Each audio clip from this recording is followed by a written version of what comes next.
दोस्तों दवाइयाँ बनाते वक्त उसमें भैंसे का मांस क्यों मिलाया जाता है? आखिर दवाई की बोतल में किस जानवर की हड्डियां मिलाई जाती है? कैसे इतनी सारी दवाइयों को फैक्ट्री में बनाया जाता है? दोस्तों अमीर हो या गरीब, हर किसी को दवाइयों की जरूरत पड़ती है। अब ऐसे में एक दवा, फिर चाहे वो टैबलेट हो या फिर कैप्सूल, उसे बनाया कैसे जाता है?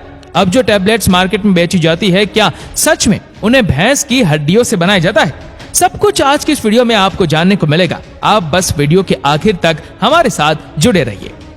दोस्तों सबसे पहले अगर किसी भी दवाई का मैन्युफैक्चरिंग करना है तो उससे पहले उस पर रिसर्च करी जाती है। अब जैसे कि अगर लकवे की दवाई को टेस्ट करना है तो जानवरों को जबरदस्ती लकवाग्रस्त करके उस पर टेस्टिंग होती है। अब टूटे हुए हाथ पैर वाली दवा अगर बनानी है तो उस केस में जानवरों के भी हाथ पैर बेरहमी से तोड़कर उन पर टेस्टिंग होती है। अगर फेफड़े के कैंसर की दवा बनानी है तो पहले जानवरों में तंबाकू की इनहेलर से लगातार उनमें कैंसर पैदा किया जाता है ताकि वो कैंसर की दवाई बना सके। अब इस प्रोसेस से आपका खून तो जरूर खोला होगा, लेकिन दोस्तों ये टेस्टिंग प्रोसेस सबसे जरूरी प्रोसेस है, क्योंकि बिना एनिमल टेस्टिंग के वो दवा अगर सीधा इंसानों पर यूज करी जाए तो वो इंसानों के लिए खतरनाक साबित हो सकती है।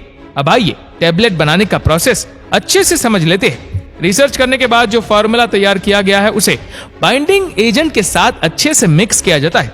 दोस्तों ये बाइंडिंग एजेंट वही मटेरियल है जो कि दवाइयों के इंग्रेडिएंट को अच्छे से जकड़ कर रखते हैं। अब जब एक बार मिक्सचर तैयार हो जाए तो फिर उसका जो अनवांटेड पार्ट होता है उसे बाहर निकाल लिया जाता है और इस बचे हुए फार्मास्यूटिकल मटेरियल को सुखाकर उसे पाउडर फॉर्म में कन्वर्ट कर लिया जाता है। अब इसे इतना भी नहीं सुखाया जाता कि इससे टैबलेट बन ही ना पाए, और इसीलिए थोड़ी नमी अभी भी इसमें बाकी होती है। जब इस मिक्सचर को मोल्डिंग मशीन में डाला जाता है तो कुछ ऐसी टैबलेट्स बनती हुई चली जाती है। टैबलेट्स आपको लगता है कि बन गए, लेकिन अब ये थोड़ी खुरदरी है और आसानी से ये टूट भी जाएंगी, और इसीलिए अब इस पर कुछ ऐसी कोटिंग करी जाएगी जिससे ये थोड़ा सॉलिड हो जाएगी और दिखने में भी अच्छी भी लगेगी। इस प्रोसेस के लिए इन सभी टैबलेट्स को इस रोटेटिंग ड्रम्स में डालकर इस पर आर्टिफिशियल ब्लेमिंग एजेंट और टैबलेट का कोटिंग कलर भी इसमें डालकर अच्छे से 40 मिनट तक इसे मिक्स किया जाता है। अब हर घंटे जो भी टैबलेट्स बनी उनमें से कुछ टैबलेट्स की क्वालिटी टेस्ट होती है। क्वालिटी टेस्टिंग में सभी इंग्रेडिएंट्स है भी या नहीं ये देखा जाता है। वो पानी में अच्छे से घुल रही है या नहीं, या फिर कोई मटेरियल कम ज्यादा ना हो गया हो, और यहीं से अप्रूवल मिलने पर पूरे स्लॉट को पैकेजिंग के लिए भेजा जाता है, जहां पर एक मजदूर उस टैबलेट्स को मशीन में सेट कर देता है और बाकी का काम मशीन ऑटोमेटिकली ही कर देती है।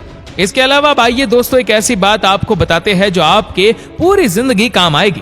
दरअसल दवाई दो तरह की मार्केट में आती है। अगर आपको पैसे बचाने हैं तो आप जेनेरिक मेडिसिन ही खरीदिए। जेनेरिक मेडिसिन कोड़ियों के भाव में मिलते हैं और ब्रांडेड जेनेरिक से 10 गुना ज्यादा भाव पर मिलती है, क्योंकि ब्रांड पहले ही इतने सारे पैसे उसकी मार्केटिंग पर खर्च कर चुका होता है कि दवाइयों का प्राइस आसमान छूने लग जाता है।